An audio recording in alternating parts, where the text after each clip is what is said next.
സിൻസി, പ്രിയപ്പെട്ട പെങ്ങളെ, big salute. Nandagovindam bhajans ഒരമ്പലത്തിന്റെ വേദിയിൽ ഒരു ക്രിസ്ത്യൻ സോങ് ആലപിച്ചപ്പോൾ ഒലിച്ചുപോയ സനാതന ധർമ്മവും ഹിന്ദുത്വവുമാണ് നിങ്ങൾക്കുള്ളതെങ്കിൽ ശശികല ടീച്ചറെ, എനിക്ക് നിങ്ങളോട് 2 വാക്ക് സംസാരിക്കാനുണ്ട്. കോവിഡ് എന്ന മഹാമാരി കാലത്ത് ബ്ലഡ് ഡൊണേഷൻ ഗ്രൂപ്പുകളിൽ ആക്റ്റീവായിട്ടുള്ള ഒരു മെമ്പറായിരുന്നു ഞാൻ. അക്കാലത്ത് എന്റെ ഒരു സുഹൃത്ത്, നിങ്ങളുടെ ഭാഷയിൽ പറഞ്ഞ നല്ല അസൽ ഹിന്ദു തറവാട്ടിലെ ഒരു അമ്മാവന് നെഗറ്റീവ് ബ്ലഡ് വേണം, അത്യാവശ്യമാണ്. ഒരു രാവും പകലും എല്ലാം അന്വേഷിച്ചു. ഇദ്ദേഹം ഒരു ജഡ്ജാണ്. ഇദ്ദേഹത്തിന്റെ കോണ്ടാക്റ്റിലെല്ലാം അന്വേഷിച്ചു, കേരളത്തിലാകമാനം അന്വേഷിച്ചു. പക്ഷെ ആരും ഹോസ്പിറ്റലിലേക്ക് വരാനോ ബ്ലഡ് തരാനോ അക്കാലത്ത് തയ്യാറായില്ല. കോവിഡ് വരുമെന്നുള്ള ഭയമാണ് എല്ലാവർക്കും. അങ്ങനെ ഇരിക്കുമ്പോഴാണ് ലേറ്റ് നൈറ്റ് ആയിട്ട് ഒരാൾ റിപ്ലൈ ചെയ്യുന്നത്, ഞാൻ നാളെ വരാം, ഈരാറ്റുപേട്ടയിൽ നിന്നാണ്, അമൃത ആശുപത്രി കൊച്ചിയിൽ വന്ന് ഞാൻ ബ്ലഡ് തരാം. അദ്ദേഹം ഒരു ഓട്ടോറിക്ഷ തൊഴിലാളിയായിരുന്നു. അന്നത്തെ അദ്ദേഹത്തിന്റെ വരുമാനം വേണ്ടാന്ന് വെച്ചിട്ടാണ് ഈ ഈരാറ്റുപേട്ടയിൽ നിന്ന് ഈ കൊച്ചി വരെ അദ്ദേഹം ഈ ബ്ലഡ് തരാൻ വേണ്ടി വരുന്നത്. അങ്ങനെ ഇരിക്കുമ്പോൾ എന്റെ മനസ്സിൽ തോന്നി അദ്ദേഹത്തിന് എന്തെങ്കിലും ഒരു സാമ്പത്തിക സഹായം കൊടുക്കണമെന്ന്. ഞാൻ അത് പങ്കുവെച്ചപ്പോൾ അദ്ദേഹം അത് നിരസിച്ചു. അദ്ദേഹം അന്ന് എൻ്റെ അടുത്ത് പറഞ്ഞൊരു ഭാഷ എന്താണെന്ന് വെച്ചാൽ, മനുഷ്യനാവുന്നത് ഇക്കാലത്തല്ലേ മനുഷ്യരാകേണ്ടത്, നമ്മൾ മനുഷ്യനാണെന്ന് ജനിച്ചിട്ട് തെളിയിക്കണമല്ലോ മനുഷ്യനാണെന്നുള്ളത്, അതിന് ഒരു അവസരമായിന്നേ ഞാൻ കരുതുന്നുള്ളൂ എന്ന് പറഞ്ഞൊരു ചായ പോലും കുടിക്കാതെ അയാൾ തിരികെ പോയി. ഇന്നും അയാൾ എൻ്റെ സൗഹൃദ ലിസ്റ്റിലുള്ളെന്നുള്ളത് എൻ്റെ ഒരു അഭിമാനം. അയാൾ ഒരു മുസൽമാനായിരുന്നു. അപ്പോൾ ഞാൻ പറഞ്ഞു വന്നത് മറ്റൊന്നുമല്ല ടീച്ചറെ, നിങ്ങൾ ഉയർത്തിപ്പിടിക്കുന്ന സനാതന ധർമ്മവും ഹിന്ദുത്വത്തിനൊക്കെ മേലെയാണ് മനുഷ്യത്വം എന്നത്. അത് ഓർമ്മയിലുണ്ടാവട്ടെ. സിൻസിപ്പങ്ങളെ, ഒത്തിരി സന്തോഷം, അതിരറ്റ ബഹുമാനം. നിങ്ങളുടെ സ്ഥാനം നമ്മുടെ കണ്ണിലോ ചെവിയിലോ അല്ല, ഇടനെഞ്ചിലാണ്. മായാത്ത മുദ്ര പോലെ അവിടെ ഉണ്ടാവും. എന്തുകൊണ്ടാണെന്നറിയോ?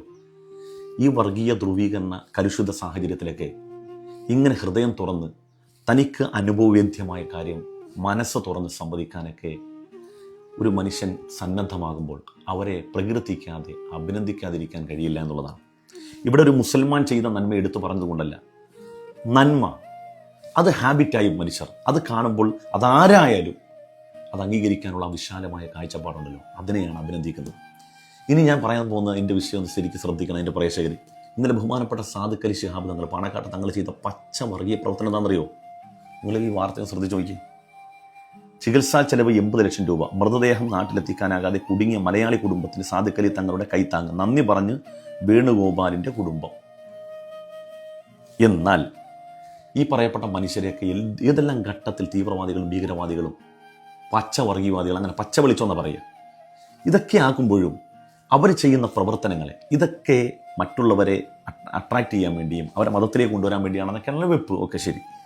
എന്നാൽ ചില നല്ല മനുഷ്യരെ, ഇപ്പോൾ സാദിഖ് അലി തങ്ങളാണെങ്കിലും വേറെ ആരും, ഏത് മുസ്ലിം ലീഡർ ആയിക്കോട്ടെ, അവരൊക്കെ ചെയ്യുന്ന പ്രവർത്തിക്കുക അതിൻ്റെ പിന്നിൽ അജണ്ടയുണ്ട്, ഞങ്ങൾക്കൊക്കെ അജണ്ടയുണ്ട് ഒക്കെ ശരി, മാറ്റിവെച്ച്. എന്നാൽ സനാതന ധർമ്മത്തിൻ്റെ പേര് പറഞ്ഞ് നടക്കുന്ന ചില മഹാത്മാക്കളെ ഞാൻ കാണിച്ചിരട്ടെ.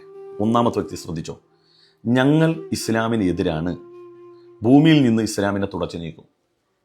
ഒരു സനാതനധർമ്മി അയാളുടെ വാക്കാണ്. രണ്ടാമത്തത് പ്രതീഷ് വിശ്വനാഥ്, മറ്റൊരു സനാതനധർമ്മി.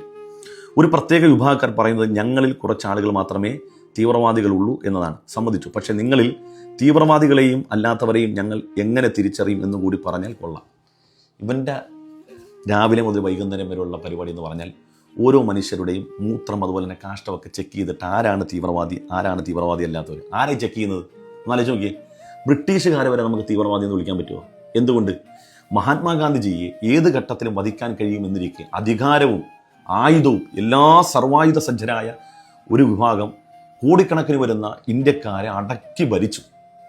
ആ മനുഷ്യർക്ക് ഒരു കൊതുകിനെ കൊല്ലുന്ന പോലെ ബഹുമാനപ്പെട്ട മഹാത്മാഗാന്ധിജിയെ അവർക്ക് വധിക്കാമെന്നിരിക്കെ അവരത് ചെയ്യാതിരിക്കുകയും ആ മഹാത്മാവ് നടത്തിയ ത്യാഗോജ്ജലമായ സമരവീര പോരാട്ടത്തിൻ്റെ മുമ്പിൽ അവർ സ്തബ്ധരായി പോവുകയും ചെയ്തു. എന്നാൽ അതേ മഹാത്മാഗാന്ധിയുടെ നെഞ്ചിലേക്ക് നിറയൊഴിക്കാൻ ധൈര്യം കാണിച്ചതാരാണ്? അവൻ ഏതു പാർട്ടിക്കാരനായിരുന്നു? മഹാത്മാഗാന്ധിയെ കൊല്ലുന്നതിന് മുമ്പ് അവൻ അവസാനമായി കണ്ട വ്യക്തി ആരാണ്? അവനെ മഹാത്മാഗാന്ധിയെ കൊല്ലാൻ പ്രേരിപ്പിച്ച ഘടകം ഏതാണ്? ഇതൊക്കെ നീ പഠിച്ചിട്ട് പോരാടാ പ്രതീക്ഷയെ. നാട്ടിലുള്ള മറ്റു മനുഷ്യന്മാരെയൊക്കെ നീ വർഗീയവാദിയാക്കാൻ. ഏറ്റവും വലിയ വർഗീയവാദി ആരാണെന്ന് ചോദിച്ചാൽ ഞാൻ ഈ പറഞ്ഞതിൽ നിന്ന് ഉത്തരവുണ്ട്. അവൻ്റെ സിദ്ധാന്തം തലയിൽ പേറുന്നവന്മാരാണ് ഈ ലോകത്തിലെ ഏറ്റവും വലിയ വർഗീയവാദി. ഭക്ഷണത്തിൻ്റെ പേരിൽ, നിറത്തിൻ്റെ പേരിൽ, മതത്തിൻ്റെ പേരിൽ, ജാതിയുടെ പേരിൽ, എന്തിനു വരെ ദളിതനായ മനുഷ്യൻ, ആ മനുഷ്യൻ്റെ വോട്ട് വേണം, പക്ഷേ അവൻ ആരാധനാലയത്തിൻ്റെ അകത്ത് കയറി കഴിഞ്ഞാൽ അവൻ നിഷ്ഠൂരമായി കൊലപ്പെടുത്തുന്ന ഏത് സംസ്കാരമാണെന്ന് നീ തന്നെ ചിന്തിച്ചാൽ മതി.